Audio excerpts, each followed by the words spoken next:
विजय जैसे ही सीएम की कुर्सी के नजदीक पहुंचे तो क्या उन्हें जेल में डालने की तैयारी हो रही है, साजिश हो रही है? कांग्रेस के साथ जाने की सजा क्या विजय को अब मिलने लगी है?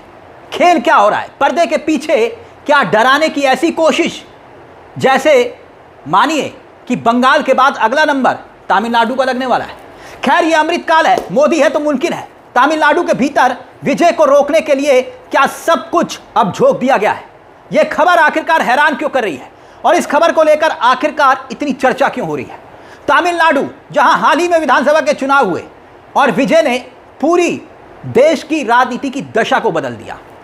मैं सिर्फ तमिलनाडु की बात नहीं कर रहा हूं। नए नवेली पार्टी टीवी के ने और उनके मुखिया जोसेफ विजय, जिन्हें लोग थलपति विजय के नाम से जानते हैं, इन्होंने 234 में से 108 सीटें जीत ली। यानी लगभग यह तय था कि विजय ही मुख्यमंत्री बनेंगे। लेकिन तभी इसी बीच एक खबर आती है, भारतीय जनता पार्टी महज 1 सीट मिली। दशकों पुरानी पार्टियां सब धराशायी हो गई विजय के आगे। अब विजय के साथ कौन जाएगा? सवाल था कि भाई मुख्यमंत्री पद की शपथ लेंगे तो कब लेंगे? अब खबर यह आई कि कांग्रेस साथ जाएगी। मगर होता क्या है, कहानी में एक नया ट्विस्ट आ जाता है। ट्विस्ट क्या आ गया? वो ये कि मद्रास हाई कोर्ट ने विजय के खिलाफ आय छिपाने, बेहिसाब नकदी लेने, चीटिंग, फर्जी डॉक्यूमेंट का इस्तेमाल करने और क्रिमिनल कॉन्स्पिरेसी के लेकर तमाम आरोपों को लेकर एक याचिका कोर्ट में दाखिल की जाती है, सूचीबद्ध की जाती है। कहां गई याचिका और कब दी याचिका और क्यों दी याचिका और किसने दी याचिका? अब इस पूरे मामले को लेकर ये जो तमाम सवाल हैं, इसी में ही कहानी छिपी है।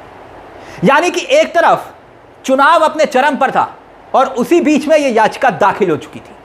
अमृतकाल का पूरा सिस्टम अगर आप समझेंगे तो समझ में आ जाएगा कि तमिलनाडु में विजय के पीछे अब क्या जिस तरह से दूसरे विपक्षी नेताओं के पीछे ईडी सीबीआई पड़ती है, वैसे ही पड़ने वाली है। क्या विजय को लेकर एक बार फिर से कोई कहानी में ट्विस्ट आने वाला है? क्योंकि ये वही विजय हैं जिन्होंने बीजेपी को नाखून से छूने से भी मना कर दिया। ये वही विजय हैं जो राहुल गांधी से तो बात करते हैं, लेकिन प्रधानमंत्री मोदी के ट्वीट का जवाब कई घंटों के बाद देते हैं। तो क्या गुजरात लॉबी को यह बात अब खटक रही है? बहुत बड़ी जीत मिली, सुपरस्टार के खिलाफ साजिशें हो रही हैं, कथित रूप से डराने धमकाने की क्या कोशिश हो रही है और जनता के भीतर क्या इसको लेकर उबाल पैदा होगा या नहीं? एक एक वाक्य को जरा ध्यान से देखिएगा, क्योंकि यहां पर बात टाइमिंग की हो रही है। इसलिए इन तथ्यों को लेकर अब जो सवाल खड़े हो रहे हैं, वो सवाल खड़े हो रहे हैं गुजरात लॉबी पे। इनकम टैक्स से लेकर ईडी तक अपना काम कैसे ईमानदारी के साथ करती है, ये तो आपको मालूम है, क्योंकि देश की हाई कोर्ट तमाम और सुप्रीम कोर्ट तक इसी ईडी को कैसे फटकार लगा चुकी है आप जानते हैं। तो क्या सीएम बनने से पहले ही विजय को भी जेल भेजने की तैयारी हो चुकी है या डर दिखाया जा रहा जेल का? यह बात क्यों कही जा रही है? अब एक एक मामले को ध्यान से देखिएगा, क्योंकि बात यहां पर राज्यपाल की भूमिका की भी है। लेकिन सबसे पहले जरा ये खबर देखिए। खबर आपकी स्क्रीन पर है। खबर क्या है? एम राजकुमार नाम के एक व्यक्ति हैं, उन्होंने कुछ हफ्ते पहले यानी कि चुनाव से ठीक पहले हाई कोर्ट का दरवाजा खटखटाया। हाई कोर्ट में एक याचिका लगाई। याचिका क्या लगाई? याचिका विजय के खिलाफ थी।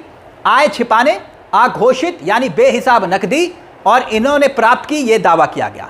विजय ने कुछ फाइनेंशियल ट्रांजैक्शन भी छुपाई हैं, यह दावा किया गया इस याचिका में। कुल मिलाकर आसान भाषा में अगर आप समझें और देखें तो अपनी कमाई, अपने लेन देन का कुछ हिस्सा सही तरीके से घोषित नहीं किया, यह दावा सीधे तौर पर किया गया इस याचिका में कि भाई आईटी डिपार्टमेंट को विजय ने पूरी डिटेल्स नहीं दी, सारी डिटेल्स को छिपा लिया। इनकम टैक्स एक्ट के तहत विजय के खिलाफ कार्रवाई होनी चाहिए, इस खबर में यह लिखा है। इनके खिलाफ क्रिमिनल केस या फिर एफआईआर दर्ज हो और जांच की जाए। इस खबर के मुताबिक याचिका में विजय के खिलाफ चीटिंग, फर्जी डॉक्यूमेंट्स देने और क्रिमिनल कॉन्स्पिरेसी जैसे तमाम आरोप लगाए जाते हैं। अब ध्यान से देखिए और समझिए, कब लगाए गए? जब चुनाव अपने चरम पर था और छुपके छुपके इस याचिका को दाखिल कर दिया जाता है।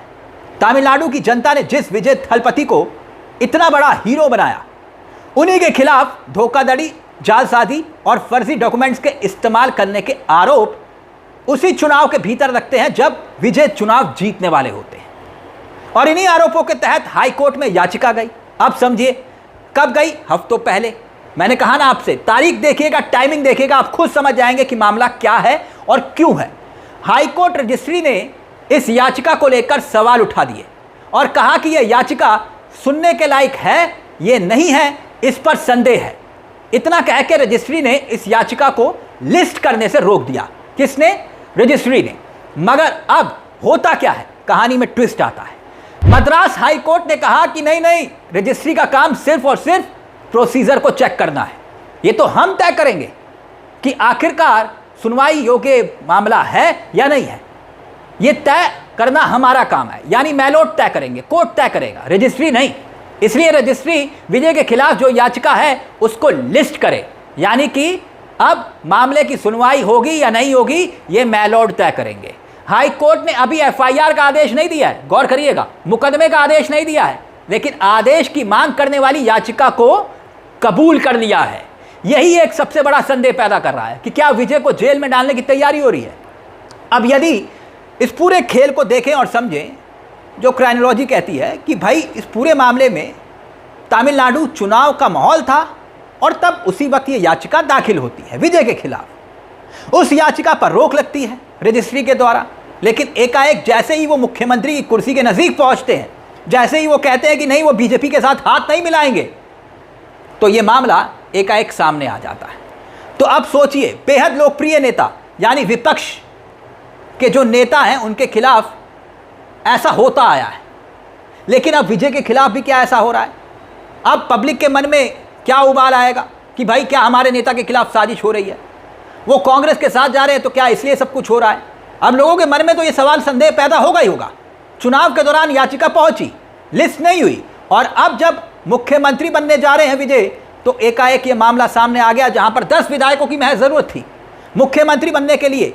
कांग्रेस ने उनको समर्थन भी दे दिया और विजय ने सीधे तौर पर, साफ तौर पर संकेत दे दिए थे कि वो बीजेपी के साथ नहीं जाएंगे, नाखून से भी धर्म की राजनीति को नहीं करेंगे। अब अचानक से मद्रास हाईकोर्ट की तरफ से रजिस्ट्री को आदेश दे दिया जाता है कि आप विजय के खिलाफ वाली याचिका को लिस्ट करिए। अब एक बात और, दूसरे पॉइंट पर आइए, विजय को लेकर राज्यपाल की भूमिका पर आइए। राज्यपाल कह रहे हैं कि भाई जब विजय मुलाकात करने पहुंचे राज्यपाल के पास, तो राज्यपाल ने कहा कि नो नेवर, पहले सबूत दिखाओ, पहले प्रमाण दीजिए कि आपके पास विधायक पूरे हैं, फिर सरकार बनाने की बात होगी। अब सोचिए जरा, ये 5 राज्यों के नतीजे आए, तो क्या किसी से ये कहा गया कि पहले प्रमाण दो? यहीं पर ही राज्यपाल की भूमिका को लेकर सवाल खड़े हो रहे हैं। इनसे पहले वाले राज्यपाल जो थे उनको लेकर भी सवाल खड़े हुए थे, लेकिन अब गुजरात लॉबी ने नया राज्यपाल को नियुक्त किया। अब नए राज्यपाल अगर बीजेपी की सरकार बन रही होती तो कोश्यारी जी की तरह रातों रात मुख्यमंत्री पद की शपथ दिलवा देते, जैसे देवेंद्र फडणवीस को दिलवाई थी। लेकिन यहाँ तमिलनाडु है, ये वही तमिलनाडु है जहाँ पर बीजेपी का एक विधायक है।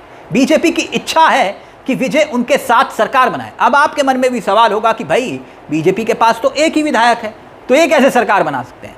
समझने वाली बात यही है, भाजपा के सहयोगी के पास तो है ना आंकड़ा, विधायक तो है ना भाजपा के सहयोगियों के पास, और बीजेपी आंकड़ा कैसे जुटाती है ये आपको बताने की जरूरत नहीं, यहाँ सब इंतजाम है। तो ऐसे में भाजपा के सहयोगी जब विजय से बात करने गए तो विजय ने मना कर दिया, और अब सीधे तौर पर यह मामला खुल गया।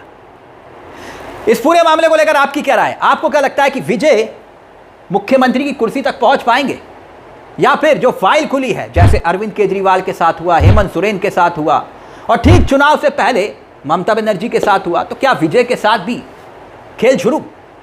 इस पूरे मामले को लेकर अपनी राय हमें कमेंट बॉक्स में जरूर दीजिएगा। मुझे तिलक चावला को दीजिए इजाजत। एक छोटी सी दरख्वास्त, चैनल को सब्सक्राइब करना मत भूलिएगा। यह मंच आप ही का है जहां हम सिर्फ खबर नहीं दिखाते बल्कि खबर के पीछे की खबर भी बताते हैं। नमस्कार, जय हिंद, जय भारत।